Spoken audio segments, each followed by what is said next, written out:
Like a lot of Baton Rouge rappers or rappers who come from the streets, YoungBoy began, like I said, dropping hood classics, gangster classics. Something tells me that he knew that those type of songs wouldn't be the songs to make him the NBA YoungBoy that we know today.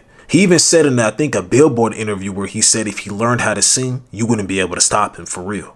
I want to learn how to sing. I got the rapping down packed, so I feel like if I knew how to sing, like, you couldn't stop me for real then. I honestly believe NBA YoungBoy knew to have a big community, the big fan base that he has behind him. I don't want to be dick riding and nothing, you know. I just want to say that I like your music. And, you know, this is my turf over here, and I'm holding it down for all the young G's. So, you know, holla at your man if you need anything.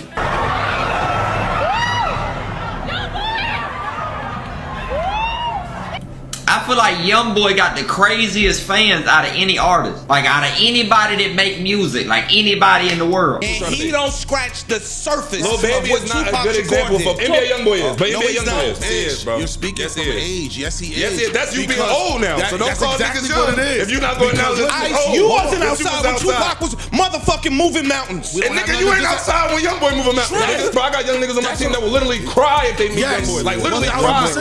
He is that impactful. He would have to get into a different type of flow. Hard rapping and, you know, aggressive rapping, even with raw and, you know, turned up lyrics, you know, it wouldn't get him to mainstream. It wouldn't get him to where he probably wanted to go. Learning to melodize and actually sing and changing up your flow is going to attract the female audience for one. Doing songs about heartbreak, actually melodizing, hitting notes on the beat, things of that nature, that's what brought in that female fan base.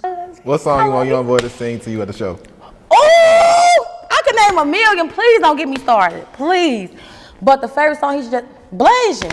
Bomb ain't with your breaking bag. Man, you grew up. That's what I mean. That's what I mean.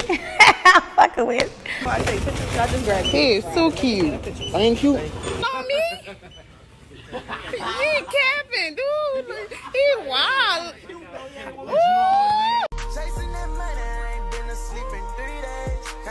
It's extremely clear to me that NBA YoungBoy knew if he changed what he rapped about, changed his flow, changed all those things around, he would get a new audience. Yeah, the gangster hood Baton Rouge style of rap put his foot in the door, but it will only do that, just put his foot in the door. His variety of fans from males to females is literally pushed and became something due to his ability to be versatile. He has multiple songs that have charted on Billboard and charted period and have trended for weeks and weeks at a time, whether it was YouTube, Apple Music, or whatever, that weren't just gangster classics, weren't just songs like 38 Baby, weren't songs like Shot Collar, weren't songs like Dead Trolls and things of that nature. Songs like Life Support, songs like Lonely Child, songs like Drawing Symbols, songs like Blazing, songs like How I Been, songs like When Time Passed, Priorities, Burn. Those are the newer songs that he's dropped recently. You know, songs like that, that Uncharted Love, All In. The list goes on. I could keep on going. Valuable Pain, Genie.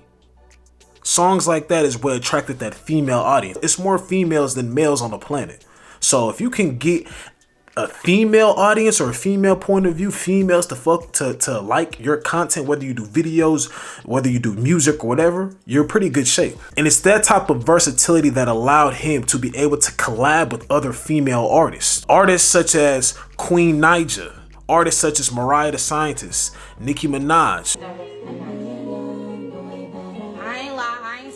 There's a video going around with some country singing artist. I don't even know her name. Some country singer. The list goes on. He also has a song, My Go-To, where he had Kalani feature on the song. Queen Naija and Kalani are both R&B singers. So the fact that NBA YoungBoy can not only have an R&B singer on one of his projects in My Go-To on the last Slimito, but also be good enough for an R&B singer to reach out and have him on one of her projects in No Fake Love on one of Queen Naija's songs. That just speaks volumes in my personal opinion. And the fact that, you know, R&B singers know what rappers to hit up for certain projects and, you know, things of that nature. NBA YoungBoy, like I said, has a long melodic catalog to where these R&B singers can see that and be like, okay, yeah, he could be good to work with. Queen Naija mentioned that somebody from her label even mentioned NBA YoungBoy to jump on her project. YoungBoy, Actually, someone from my labels recommended him. She also mentioned how that NBA YoungBoy had told her that he needs her more than she needs him. And she was like, huh? What do you mean? You're NBA YoungBoy. You got this big crazy fan base. You stream really high. You're one of the top artists in the world. And I really appreciated that because, to be honest, he streams very, very high. And I didn't expect for him to get back. And then he sent his verse back the next day. So I was like, what the hell? Like, I didn't know why or whatever, but he sounded really good. And he said, is there anything you want me to change? And I was like, yeah. I was like, dude, like, I kind of told him to do the pre-hook or something like me, the Tupac sample. And I was like, I won't deny it. I wanted him to do the same thing. So he changed it to that. And I think that it meshed together really well. Right. Yeah. You say he didn't even charge you too, right? He didn't. Wow. And I think that's crazy. And y'all, I promise, ain't nothing happened. I promise nothing happened. He just chose not to charge me. And one of the things he said to me was, I don't know why, but he was like, I need you more than you need me. I'm like, what you mean? I need you more than you need me. But I'm glad that it was mutual and like we were able to help each other out. I think when he said that, she didn't really understand what he was saying. NBA YoungBoy is well aware of the energy that he's put out himself, but also the extra stuff that's been thrown onto his name. So the fact that a R&B singer is reaching out to him because she sees his ability and able to switch flows and be able to do melodic type of rap is gonna do something good. His caption on Instagram when he even posted it, talking about how he's, I'm too dirty to be this close to a queen, this, that, and the third, talking about his image. The fact that with my image, somebody who's an R&B singer who's far away from what I come from can reach out to me for a song, and she's an R&B singer, a girl who grew up in church, a girl who talked about how she's trying to transition to gospel music. The fact that she can choose me out of how many artists in the world shows that I have a different side to me. And that's probably what he meant when he said that he needed her more than she needs him. Even people in the comment section on the song, on the music video, were saying that YoungBoy can go on any beat. Women, a lot of women saying it. People just saying, YoungBoy can really go on any beat. YoungBoy can change up the flow, this, that, and the third. I believe that this project alone, this song alone really showed how he's so versatile. He's able to switch up his flow. The song had nothing to do with anything from the streets, nothing like no gangster shit, none of that.